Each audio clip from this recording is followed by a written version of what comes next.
Gönül pirden destur aldı yürüdü, aldı yürüdü. Hünkâr Hacı Bektaş Veli'ye doğru dost dost dost dost dost dost.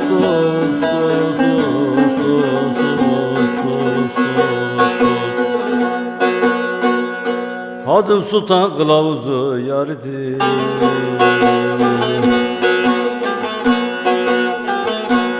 Erişti birlikte uluya doğru efendim.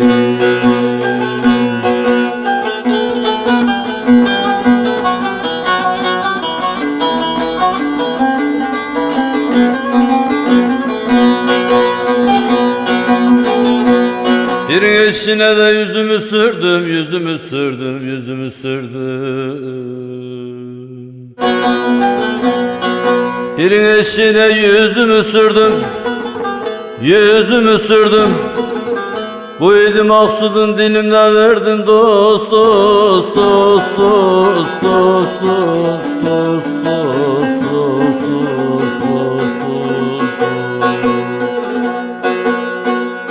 dost. Şükür abdan musallatına verdim.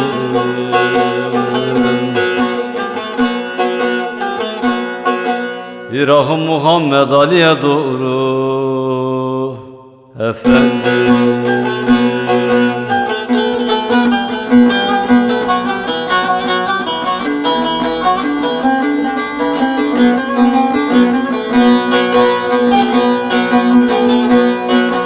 Erenler hünkâra davulu dediler, dediler. Erenler hünkâra ulu dediler, ulu dediler. Dilerim sırdaki eli dediler dost dost dost dost dost dost dost dost dost dost dost dost. Beyan etti üçler beşler yediler.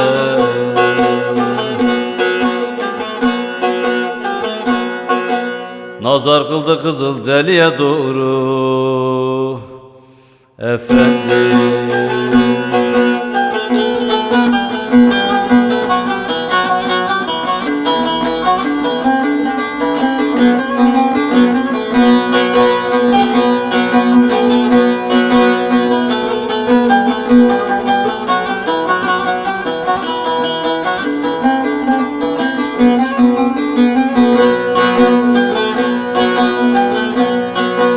Sadık abdalıdır Hacı Baba'nın, Hacı Baba'nın. Lütfet asıdır Ali Aba'nın dost dost dost dost dost dost dost dost dost dost dost dost. Cezayir bekçisi Veli dedenin,